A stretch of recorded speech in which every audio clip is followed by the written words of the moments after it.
વલાવ કામના આરંભ કરતા કામનો અંત સારો છે. કોઈના જન્મના દિવસ કરતા મૃત્યુનો દિવસ ઉત્તમ છે. પ્રિય ભાઈઓ તથા બહેનો, બે વિષય. પહેલું છે, તમે જન્મ લેતા સમયે તમારા માતાને તથા પિતાને અથવા બહેનને અથવા પડોશીને તમે બતાવીને જન્મતા નથી. કોઈ બતાવે છે કે શું હું આવી રહ્યો છું? શું આ રીતે જણાવીને આવે છે કોઈ? ટેલિગ્રામ લખીને આવે છે કોઈ? અથવા કોઈ ટેક્સ્ટ મેસેજ હોય અથવા તો શું તમે વોટ્સઅપ મેસેજ મોકલ્યો છે? જણાવીને આવતા હોય આપણામાં કોઈ છે? તમે સમજવાનો પ્રયાસ કરો, આપણામાંથી કોઈ પણ ધરતીમાં આવતા સમયે, જન્મ લેતા સમયે કોઈને જણાવતા નથી. વિચિત્ર વાત એ છે કે આપણે આવતા સમયે કોઈને જણાવતા નથી અને જતા સમયે પણ કોઈને જણાવ્યા વગર ચાલ્યા જઈશું. કોઈ પણ પતિ પત્ની, કોઈ પણ માતા પિતા પોતાના સંતાનને બોલાવીને, જુઓ આજની રાતે હું જાઉં છું, આ રીતે કહી શકતા નથી. એટલે કે જેવા આવ્યા છે એવા જ આપણે જઈશું. પરંતુ તે મધ્યનું જીવન જે કંઈ છે, એટલે કે તમે જન્મ્યા છો, પરંતુ ક્યાં જન્મ્યા છો તે મહત્વનું નથી. કયા હાલમાં જન્મ્યા છો તે મહત્વનું નથી. કોનાથી જન્મ પામ્યા છો એ મહત્વનું નથી. કેવી રીતે જન્મ્યા છો તે મહત્વનું નથી. પરંતુ અંતના સમયે તો તમારું મૃત્યુ કેવી રીતે થયું છે તે મહત્વનું છે. કેમ કે બાઇબલ જણાવે છે કે જે લોકો પ્રભુ ઈસુ ખ્રિસ્તમાં ઊંઘી ગયા છે તેઓ ફરીથી ઉઠશે. માત્ર જેઓ પ્રભુ ઈસુમાં ઊંઘી ગયા છે તેઓ જો મૃત્યુ પામે તો પણ ફરીથી જીવતા થશે. કેમ ફરીથી સજીવન થશે? કેમ કે પ્રભુએ કહ્યું છે, જેમ હું મરણ પામીને સજીવન થયો છું એ જ રીતે મારા બાળકો પણ મરી જાય તો પણ હું તેમને ફરીથી સજીવન કરીશ કહ્યું છે. મૃત્યુમાંથી સજીવન થયેલામાં એક જ છે, એ મારા પ્રભુ ઈસુ ખ્રિસ્ત છે. પ્રભુ ઈસુએ પહેલેથી જ કહ્યું છે, હું મૃત્યુમાંથી ત્રીજા દિવસે ફરીથી સજીવન થઈશ. કહ્યા અનુસાર સજીવન થયા એ જ પ્રભુ કહી રહ્યા છે. જે મારા પર વિશ્વાસ કરે છે તે જો કે મરણ પામે તો પણ ફરીથી સજીવન થશે. આપણે મરણ પામીને ફરીથી સજીવન થવું હોય તો તેનો કેવળ એક જ માર્ગ છે, પ્રભુ ઈસુ ખ્રિસ્ત છે. તેમને ઉદ્ધાર કરતા ગ્રહણ કરવા. તમારામાંથી કેટલાને એવી આશા છે, કેટલાને એવી ચાહત છે, હું મરણ પામ્યા પછી ફરીથી સજીવન થઈશ. મૃત્યુ પછી મારે સ્વર્ગમાં જવાનું છે. મૃત્યુ પછી મારે મારી આંખો સ્વર્ગમાં ખોલવાની છે. આ રીતે આશા રાખનારા કેટલા લોકો છે? હાથ બતાવશો. મૃત્યુ પછી હું સ્વર્ગમાં જઈશ એવી આશા રાખનારા કહેનારા છે. જુઓ, તમે મરણ પછી સ્વર્ગમાં જવા માંગો છો તો આપણા સૃષ્ટિકર્તા પરમેશ્વર સાથે મેલમિલાપ હોવો જોઈએ. વહાલાઓ, એક છોકરો પોતાના પિતાનું કહેવું માનતો નહોતો. પિતાની પરવા નહોતો કરતો, માનતો નહોતો, પિતાને સતાવતો, રડાવતો હતો અને ઘરમાં ઝઘડા લઈને આવતો હતો. તે પુત્ર ઘરમાં આવતા પિતા ખૂબ જ દુઃખી થઈ જતા હતા અને તે પુત્ર ઘરથી બહાર પુત્ર જાય ત્યારે પિતા ભયભીત થતા હતા. તે પિતા ચિંતા કરતા, ક્યાં જશે, શું કરશે? જો પુત્ર આવીને સોફામાં બેસે અથવા સૂઈ જાય, પિતા તેને જોઈને ત્યાંથી ચાલ્યા જતા. ખબર નહીં ક્યાંથી ફરીને આવે છે. આ એક પુત્રના વિષયમાં છે. બીજો એક પુત્ર છે જે પિતાની આજ્ઞા માને છે, સારી રીતે અભ્યાસ કરે છે, આમ તેમ ફરતો નથી અને બહાર જઈને ઝઘડા લાવતો નથી. તે પુત્ર બહાર જતા સમયે, ડેડી આજે હોલિડે છે એટલે હું બહાર જઈને ગ્રાઉન્ડમાં થોડું રમીશ. પિતાએ કહ્યું, ઠીક છે બેટા, રમજો. પિતા કામથી બહાર ગયા. દીકરો ખૂબ જ રમ્યા પછી પાછો ઘરે આવીને ઘરની સામેના રૂમમાં એક ખુરશીમાં બેસીને સૂઈ ગયો હતો. પિતા બહાર જઈને જ્યારે ઘરે પાછા ફર્યા, પુત્રને જેના પર પિતા પ્રેમ કરતા તેને ખુરશીમાં સૂતેલો જોઈને પિતા શું કરશે જાણું છો? તે પુત્રને પોતાના ખભે ઊંચક્યો, તેને ધીરેથી બેડરૂમમાં લઈ જઈને સુવડાવ્યો. ક્યાં સૂઈ ગયો હતો? સામેની રૂમમાં. તે સૂઈ ગયા પછી જ્યારે ઉઠ્યો, જોયું તો તે ક્યાં છે? પિતાની રૂમમાં છે. પ્રિય ભાઈઓ બહેનો, જો તમે પરમેશ્વરની આજ્ઞા માનો છો તો અને પરમેશ્વરને પ્રસન્ન કરનારા છો તો ખુશખબરી છે. પણ એક દિવસે તમે ખુરશીમાં બેસીને અથવા કારમાં જતા, બાઇકમાં જતા સમય અથવા તો હોસ્પિટલમાં કોઈના કોઈ દિવસે તમે પોતાના જીવનને સમાપ્ત કરશો. પરંતુ ખુશખબરી એ છે કે તમે આંખો બંધ કરતા જ તમને જીવથી વધારે પ્રેમ કરનાર મારા પ્રિય પ્રભુ તમને ઉઠાવીને તેમના રાજ્યમાં લઈ જશે. તે પુત્ર ક્યાં સૂઈ ગયો હતો? ખુરશીમાં. પણ આંખ ખોલી ત્યારે ક્યાં હતો? પોતાના પિતાના બેડરૂમમાં હતો. એક ખ્રિસ્તી વ્યક્તિના જીવનમાં મૃત્યુ નથી. એક ખ્રિસ્તી માત્ર ઊંઘે છે, બાઇબલ જણાવે છે. એટલે કે જ્યારે તમે સૂઈ જાઓ છો, મરી જાઓ છો, કોઈ પણ સ્થાને મરી જાઓ છો, પરંતુ ખુશખબરી એ છે તમે તમારી આંખો ખોલતા જ સુંદર એવા અદ્ભુત સ્વર્ગમાં તમે આંખો ખોલશો. કેમ કે સ્વર્ગ પરમેશ્વરનું નિવાસ સ્થાન છે, એ પરમેશ્વરનું ઘર છે. વાલાઓ, ધ્યાનથી સાંભળજો. પુત્ર પિતાની આજ્ઞા માને છે, આધીન રહે છે. એટલા માટે એ પુત્ર જ્યારે થાકી ગયો ત્યારે પિતાએ શું કર્યું? ખભા પર ઊંચક્યો, પોતાના ઘરમાં પોતાની રૂમમાં લઈ ગયો. જો આપણે ઈસુની આજ્ઞા માનીશું તો આપણો સંબંધ ઈસુ સાથે સાચો હશે તો અહીંયા આંખો બંધ કરવાથી આપણા ઈસુ શું કરશે જાણો છો? આપણને પોતાના રાજ્યમાં લઈ જશે. તમે નિર્ધન અવસ્થામાં મરણ પામી શકો, આર્થિક સમસ્યાઓમાં, બીમારીની સમસ્યામાં, બીજી સમસ્યામાં હોય. આ સંસારની યાત્રા એ રીતે સમાપ્ત કરી શકો છો. પરંતુ ઉત્તમ વાત એ છે કે અહીંયા દરિદ્રતામાં આંખ બંધ કરી શકો છો. અહીંયા એક ઝૂંપડીમાં મરણ પામી શકો, દીવામાં ડૂબી શકો છો, ભૂખમરામાં મરણ પામી શકો, આર્થિક તંગીમાં તમે મરણ પામી શકો, ઘણી બધી નિંદાઓ મધ્યે મરણ પામી શકો. પરંતુ પ્રભુ તમારામાં હોવાથી તમે ક્યાં આંખ ખોલશો જાણો છો? પ્રભુના ઘરમાં આંખો ખોલશો, સ્વર્ગમાં આંખો ખોલશો. કેટલો ઉત્તમ આશીર્વાદ છે, ધન્યવાદ છે. એ જ પૂછું છું, આજે તમારામાં કેટલા લોકો કોઈના કોઈ દિવસે હું પણ મારી આંખો બંધ કરીશ, હું પણ એકલો નથી. કોઈના કોઈ દિવસે તમે, હું, આપણે કોઈના કોઈ દિવસે મરણ પામીશું. એ રીતે વિશ્વાસ કરનારા હાથ બતાવશો. એટલે તમે વિશ્વાસ કરો છો કે એક દિવસે તમે મરણ પામશો? આપણે મરણ પામીશું. આપણે કદાચ આગળ પાછળ મરણ પામીશું. પરંતુ પ્રશ્ન એ છે કે જ્યારે આ સંસારમાં આંખો બંધ કરીશું, તમે સ્વર્ગમાં આંખ ખોલી શકો છો, પરમેશ્વરના ઘરમાં આંખ ખોલી શકશો. કેટલા લોકો ચોક્કસ કહી શકે છે, હું મારા પરમેશ્વરના ઘરમાં આંખો ખોલીશ. કેમ કે તે પરમેશ્વરને પિતાના સ્વરૂપે એક સ્વીકાર કર્યા, તેમના દીકરા અથવા દીકરી તરીકે જીવન જીવ્યો છું. થાકીને, હતાશ થઈને હું જ્યારે સંસારની યાત્રા સમાપ્ત કરીશ, મારા પિતા તેમના બાથમાં મને લઈને પોતાના રાજ્યમાં મને લઈને જશે. એવી આશા, એવો વિશ્વાસ આપણામાંથી કેટલાની અંદર છે? હાથ બતાવશો. એવો વિશ્વાસ, એવી આશા. ધન્યવાદ ભાઈ, ધન્યવાદ બહેન. તો પછી આ જીવનની યાત્રામાં, આ અદ્ભુત આત્મિક યાત્રામાં આપણે ચોક્કસપણે શું યાદ રાખવાનું છે કહીએ તો? તમારા જન્મના દિવસ કરતાં મૃત્યુનો દિવસ ઉત્તમ છે. કાર્યના આરંભ કરતાં અંત સારો છે. તે ઉત્તમ છે.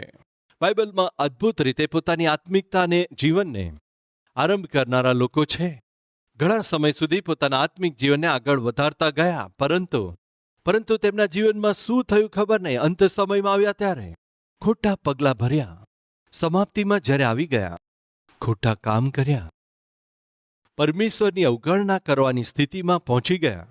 આજે તમે વિચારતા હશો કે તમે સ્થિર છો. બાઇબલ જણાવે છે કે જેઓ પોતાને સ્થિર જાણે છે તેઓ ચોક્કસ રહે કે પડી ન જાય. આજે હું આત્મિક છું, આજે હું પવિત્ર આત્મા પામ્યો છું, ઉદ્ધાર પામ્યો છું, બાપ્તિસ્મા લીધું છે, પ્રાર્થના કરનારો છું, પવિત્ર છું, સેવામાં ભાગ લઉં છું, સાક્ષી પણ આપું છું, સંદેશ પણ આપું છું. એવું કહેનારા તમે કૃપા કરી ધ્યાન આપજો. તમારા આત્મિક જીવનમાં કેટલીક સાવધાની ના રાખવાથી, કેટલાક નિયમોનું પાલન ના કરવાથી ચોક્કસપણે તમે ખોટા પગલાં ભરશો, તમે ભટકી જશો. સાવધાનીથી જીવવાનું છે. એટલા માટે બાઇબલ જણાવે છે કે સ્વામીના આવતા સમયે, માલિકના આવતા સમયે પોતાના દાસોમાંથી જે દાસને જાગૃત અવસ્થામાં જોશે તેને ધન્ય છે. જ્યારે આપણા આત્મિક જીવનમાં આપણે જાગૃત થઈશું તો આપણને ધન્ય છે. પ્રભુના આગમન સમયે, પ્રભુ ઈસુનું આગમન નિકટ છે. એટલા માટે આપણે જાગૃત રહેવાનું છે. આપણે અંધકારના બાળકો તરીકે નહીં, પ્રભુના સંતાન તરીકે જીવવાનું છે. પાપમય લોકોની જેમ નહીં, પવિત્રતાથી જીવવાનું છે. પ્રભુના આગમન સમયે જ નહીં વાલાઓ, સમય સમય પર પરમેશ્વર આપણને તપાસે છે. કૃપા કરી ધ્યાન આપજો. પરમેશ્વરની નજરો આ પૃથ્વી પર ફરે છે કે જેમનું મન તેમના પ્રત્યે સ્થિર છે, તેમની સહાયતામાં પોતાનું સામર્થ્ય બતાવે. પ્રભુ તેમના બાળકોને આશીષ આપવા ચાહે છે. તેમના બાળકોને આશીષ આપે, તેમના બાળકોની આવશ્યકતા પૂરી કરે, પોતાના બાળકોની બીમારીની સમસ્યાઓમાં તે પૂરી રીતે દૂર કરે. અને ઘણી સમસ્યાઓને દૂર કરવાની છે. એટલા માટે પરમેશ્વરની દ્રષ્ટિ જ્યારે આખી પૃથ્વી ઉપર ફરતી રહે છે ત્યારે તે કોને શોધે છે જાણો છો? જેમનું મન તેમના પ્રત્યે નિષ્કપટ હોય, પ્રિય ભાઈઓ બહેનો, પરમેશ્વરના સામર્થ્યને જોવાની આશા રાખું છું. પરમેશ્વર મને આશીષ આપે એવી આશા રાખું છું. પરમેશ્વર મારા આંસુ લૂછી નાખે, મારા પરિવારને બનાવે, મારા દીકરાને મારી દીકરીને ઉપયોગી બનાવવાના છે. મારા ઘરને દર્શન મળે, મારા અભ્યાસમાં સફળતા મળે, મારા ખેતીની અંદર સફળતા મળે, મારા વેપારને પરમેશ્વર આશીષ આપે, મારી સેવાને મારી મંડળીને પરમેશ્વર ઉન્નતિ આપે, આશીષિત કરે. કોણ એવું ચાહતું નથી? જણાવો. દરેક ચાહે છે કે પરમેશ્વર મને આશીષ આપે, પરમેશ્વર મને બરકત આપે, મને ઉન્નતિ આપે, પરમેશ્વર મને સફળતા આપે, પરમેશ્વર મને સમૃદ્ધિ આપે, પરમેશ્વર મને બળવાન કરે. દરેકની આશા છે. તો પછી સાંભળો, પરમેશ્વર આપણી સહાયતા કરે માટે એક કન્ડિશન છે. તે કન્ડિશન શું છે કહીએ તો, જેમનું મન તેમના પ્રત્યે નિષ્કપટ છે તેમની સહાયતા કરવા માટે યહોવાની આંખો ફરી રહી છે. શા માટે પ્રભુ મને આશીષ નથી આપી રહ્યા? શા માટે પ્રભુ મને ઉન્નતિ નથી આપી રહ્યા? શા માટે પ્રભુ મારા પરિવારને સ્થિર નથી કરી રહ્યા? શા માટે પ્રભુ મને સાજાપણું નથી આપી રહ્યા? શા માટે પ્રભુ મને આર્થિક રીતે ઉન્નતિ નથી આપી રહ્યા? શા માટે નોકરી નથી આપી રહ્યા? શા માટે મને સંતાન નથી આપતા? શા માટે મારા પ્રશ્નો દૂર નથી કરતા? શા માટે મારા આંસુ લૂછતા નથી? કદાચ તમને પ્રશ્ન થતા હશે, પરંતુ પરમેશ્વરના ઉદ્દેશ્યને એકવાર સમજી લઈએ. એટલા પ્રશ્નો તમે કરો છો ને? બાઇબલમાં પરમેશ્વર કહી રહ્યા છે, જેમનું મન નિષ્કપટ છે તેમની સહાયતા કરવા માટે યહોવાની દ્રષ્ટિ આખી પૃથ્વી પર ફરી રહી છે. આજે તમે પરમેશ્વરનો જે આશીર્વાદ પામવા માંગો છો પણ પામી શકતા નથી, તો તેમની ભૂલ નથી, પરંતુ તમારી જ ભૂલ છે. એ તો તમારું પાપ, તમારી કમી ઘટી, એવું પાપ જેને તમે છોડ્યું નથી, માન્યું નથી, એ જ પાપ જ. પરમેશ્વર તમને ઉન્નતિ ના આપે, પરમેશ્વર તમને આશીષ ના આપે, ઉન્નતિ ના આપે, રોકી રહી છે. એ તમે સમજી લો તો સારું રહેશે. આ વચનને આપણે વાંચીશું. પુનર્નિયમનું પુસ્તક, પુનર્નિયમ તેનો 23મો અધ્યાય આપણે સાથે વાંચીએ. 23ના 14મી કલમ. કેમ કે તારા પરમેશ્વર યહોવા તને બચાવવા માટે, તારા પરમેશ્વર યહોવા તને બચાવવા માટે. કોનાથી બચાવવા માટે? તમારા કષ્ટોથી બચાવવા માટે. સાંભળો છો ભાઈઓ બહેનો? તમારા પરમેશ્વર તમને છોડાવવા માટે. શાનાથી? તમારા કષ્ટોમાંથી છોડાવવા માટે, દેવામાંથી, આર્થિક સંકટમાંથી તમને છોડાવવા માટે, ઘણા સમયથી તમને હેરાન કરનાર તમારી બીમારીથી છોડાવવા માટે, અશુદ્ધ આત્મા અને અંધકારની શક્તિઓથી તમને છોડાવવા માટે, નિરાશા અને ઉદાસીમાંથી તમને છોડાવવા માટે, દરેક વિષયમાં હારી ચૂકેલા, નિષ્ફળ ગયેલા તમને છોડાવવા માટે. લખ્યું છે, પરમેશ્વર તેમની આંખો ફરતી રહે છે. ફરીથી વાંચું છું. તારા પરમેશ્વર યહોવા તને બચાવવા માટે અને તારા શત્રુઓને તારાથી હાર પમાડવા. જેમનાથી તમે ડરો છો તેમને પરમેશ્વર તમારા હાથોમાં સોંપવા માંગે છે. જેનાથી તમે હારી જઈશ એમ વિચાર કરી રહ્યા છો, પરમેશ્વર તેમને તમારા દ્વારા હરાવવા માંગે છે. જેનાથી તમે ડરો છો, જેનાથી તમે હારી રહ્યા છો, તમે જેમના ગુલામ છો, જેમના બંધનોમાં છે, તેમની ઉપર જય પમાડવા માંગે છે. એટલા માટે પરમેશ્વર સમય સમય પર તમારી પાસે આવશે. જુઓ બાઇબલમાં શું છે. તને બચાવવા અને તારા શત્રુઓને તારાથી હરાવવા. તારી છાવણીની મધ્યે પરમેશ્વર ફરતા રહેશે. તમારી છાવણીમાં તે આવશે. પરમેશ્વર તમારા ગામમાં આવશે. લખ્યું છે, પરમેશ્વર તમારા નગરમાં આવશે, તમારા શહેરની અંદર આવશે.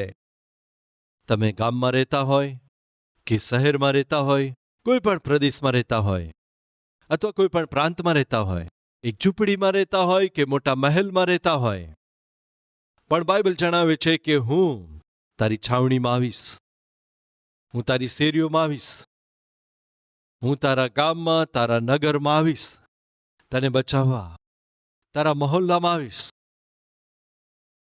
તમારા શત્રુઓથી જય પમાડવા માટે, તમારા ઘરમાં આવીશ, હું ફરીશ. વલાઓ ક્યારે આવશે ખબર નથી, પણ આવશે. ક્યારે ફરશે ખબર નથી, પરંતુ ફરશે. ક્યારે તમને દર્શન આપશે ખબર નથી, પણ આપશે. પરમેશ્વર કહે છે કે તમારા પરમેશ્વર યહોવા તમને બચાવવા માટે, તમારા શત્રુઓથી તમને છોડાવવા માટે હું તમારી છાવણીમાં ફરતા ફરતા. શું લખ્યું છે? મધ્યે ફરતો રહીશ. એટલે કે ક્યારેક એકવાર આવીને પછી ગાયબ થનાર નથી. જીવનમાં કેવળ તમને એકવાર દર્શન આપનાર નથી, જીવનમાં કેવળ એક જ વાર આશીષ આપનાર નથી. પરમેશ્વર કહે છે હું આવતો જ રહીશ. કેટલી સુંદર વાત છે. તમારા ઘરની આગળ હું ફરતો રહીશ. ફરતો રહીશ કહેવાનો અર્થ શું છે? શું વાત છે? આ વ્યક્તિ અહીંયા જ ફરે છે એટલે કે વારંવાર આવે છે કહે છે. કેટલી સુંદર વાત છે વાલાઓ, તમને આશીષ આપવા માટે, બચાવવા માટે, આંસુ લૂછવા માટે, કષ્ટોને દૂર કરવા માટે. પરમેશ્વર તમારા ઘરની પાસે જ, તમારા ઘરની આગળ ફરતા ફરતા ફરતા રહેશે. આ રીતે ફરતા સમયે, તમારા ઘરને દર્શન આપતા સમયે એક વાત લખી છે, આવો વાંચીએ. તારી છાવણી મધ્યે તે ફરતા રહેશે, એટલા માટે તારી છાવણી પવિત્ર રહેવી જોઈએ. એવું ના થાય કે તે તારી મધ્યે કોઈ અશુદ્ધ વસ્તુને જોઈને તારાથી ફરી જાય. જ્યારે પરમેશ્વર તારી પાસે આવે, તારી છાવણીમાં આવે, તમને આશીષ આપવા માટે, આંસુ લૂછવા માટે, જ્યારે પરમેશ્વર આવે, તમારા ઘરમાં પાપ જોવાથી, તમારા ઘરની અંદર લડાઈ જોવાથી, પતિ પત્ની એકબીજા સાથે લડતા જોવા મળે તો કેવી રીતે? પતિ પત્ની એકબીજાને અપશબ્દ બોલતા હોય તો કેવી રીતે? તમે તમારા ઘરમાં સવારથી સાંજ સુધી ટીવી જોવા મળતા, સેલફોનમાં સિરિયલ અને ગંદી ફિલ્મો જોવા મળતા, પરમેશ્વર કેવી રીતે આશીષ આપે? પ્રિય ભાઈઓ બહેનો, એકવાર વિચાર કરો. જુવાનીમાં પરમેશ્વર તમને આશીષ આપવા ચાહે છે. તમારી જુવાનીમાં પરમેશ્વર તમને શક્તિશાળી હથિયારના સ્વરૂપમાં સેવામાં ઉપયોગી બનાવવા ચાહે છે. હું નાનો હતો, ઘણી ફિલ્મો જોતો હતો. પોસ્ટર જોવાની જ બસ વાર હતી. પહેલો શો જોવા માટે કોઈને કહ્યા વગર ચાલ્યો જતો.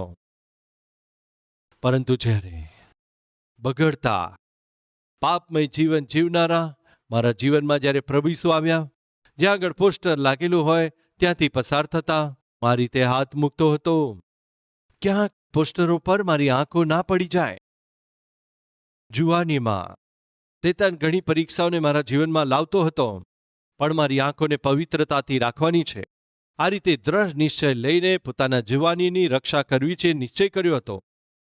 વાલા ભાઈઓ બહેનો, આજે સેલફોનમાં આપણે કશું પણ જોઈ શકીએ છીએ. એવા ખરાબ દિવસો આવી ચૂક્યા છે, એટલે આપણે સાવધાન રહેવાનું છે. પ્રિય પરમેશ્વર ચાહે છે તમને આશીષ આપે, બરકત આપે, તમારા અભ્યાસને આશીર્વાદિત કરે, ભવિષ્યને આશીર્વાદિત કરે, તમારાથી મહાન સેવા થાય. પરમેશ્વર આશા રાખે છે.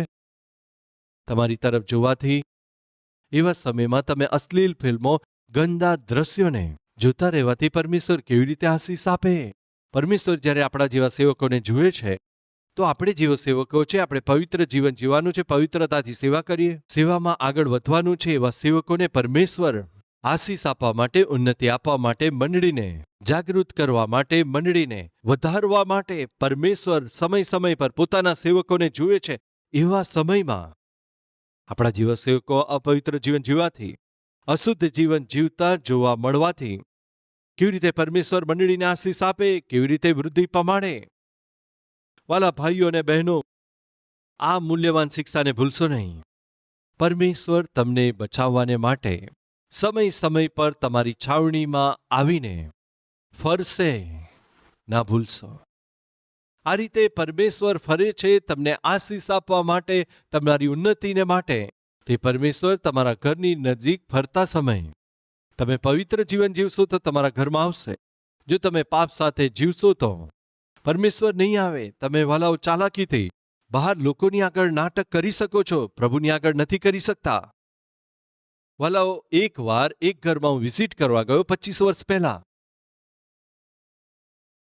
આ રીતે વિઝિટ કરવા માટે જ્યારે હું ગયો, મેં ગેટ ખોલ્યો, તેટલામાં તે ઘરની અંદર રહેનારો તેમનો દીકરો બહાર આવ્યો. સતીશ બ્રધર, જેવું તેણે કહ્યું, તેના ઘરના લોકો ખૂબ ખુશ થયા. હું આવ્યો છું એટલા માટે. દરવાજો ખોલ્યો, હું અંદર જઈને જોયું, મને ખૂબ જ આનંદ થયો. શા માટે? ઘરની અંદર પતિ, પત્ની અને બાળકો, મધ્યમાં બાઇબલ, ગીતના પુસ્તકો, ખૂબ જ સુંદર દ્રશ્ય હતું.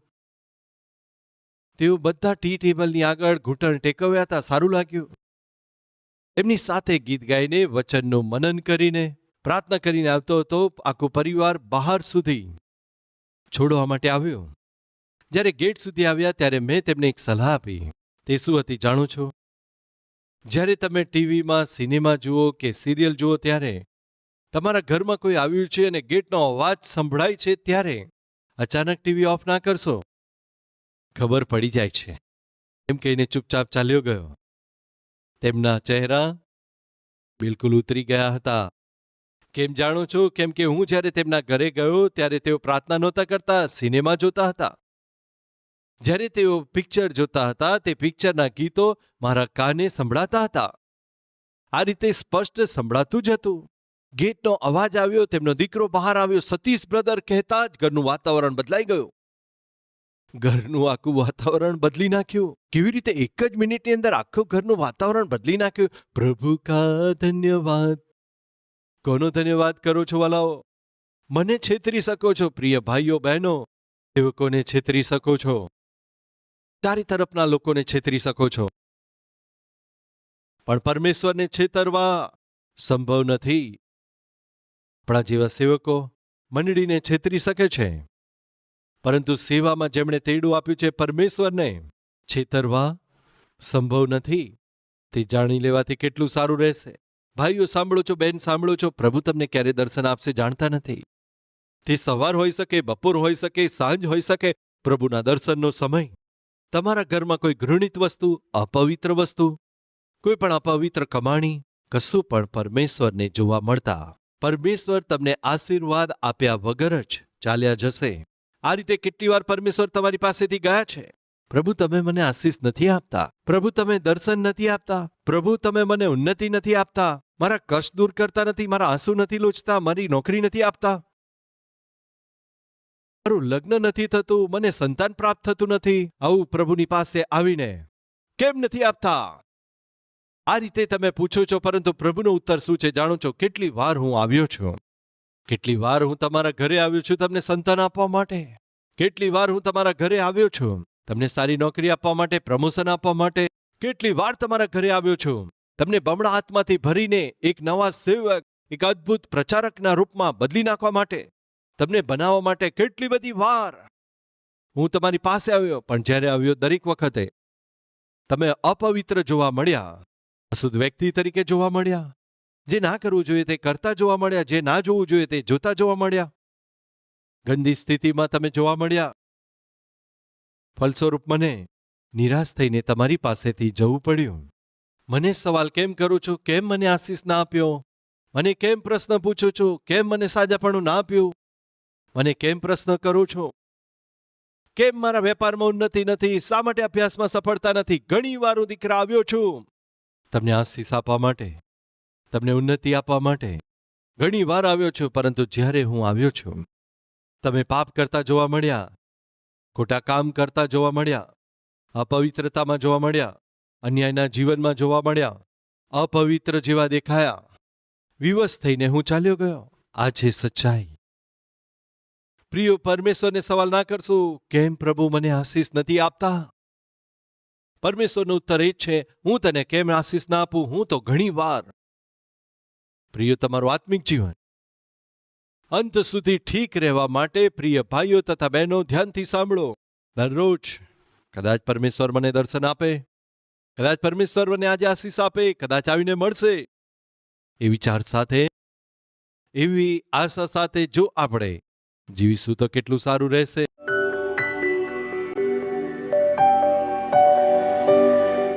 મહાન પવિત્ર પ્રેમી પરમેશ્વર પિતા, આપણા જન્મના દિવસ કરતા મૃત્યુનો દિવસ ખૂબ જ ઉત્તમ છે. ક્યાં જન્મ્યા, કોનાથી જન્મ્યા, કેવી સ્થિતિમાં જન્મ્યા, કેવી રીતે જન્મ્યા, કોઈ મહત્વ નથી, પરંતુ તમારા દીકરા અને દીકરીઓ તરીકે પાપોને નિમિત્ત ક્ષમા પામેલા વ્યક્તિના સ્વરૂપે, તમારા સંતાન તરીકે જો આ યાત્રા સમાપ્ત ના કરી શકીએ તો નરકથી બચી ના શકીએ. હજારો લોકો તમારી ઉપસ્થિતિમાં પોતાનું જીવન તમારા હાથમાં સોંપે છે. કેવળ એક જ આશા છે, તમે બચાવશો, શત્રુથી જય પમાડશો, આ સંસારની યાત્રા સમાપ્ત કર્યા પછી સ્વર્ગમાં લઈ જશો. આશાની સાથે પિતા પોતાનું ગંદુ ખરાબ જીવન છોડીએ છે. હવેથી જ્યારે પણ તમે આવીને જુઓ, જ્યારે પણ દર્શન આપો, જ્યારે પણ તમે અમારી છાવણીમાં આવો કે અમારા ઘરોમાં આવો, પિતા, તમારી ઈચ્છા અનુસાર, તમારી ચાહત અનુસાર તમને અમે ખુશ કરી શકીએ. અદ્ભુત આત્મિકતાને અમે ચાહીએ છીએ પિતા. તમારા મહાન અનુગ્રહને આપજો. ઈસુના નામમાં માંગીએ છીએ પિતા. આમીન.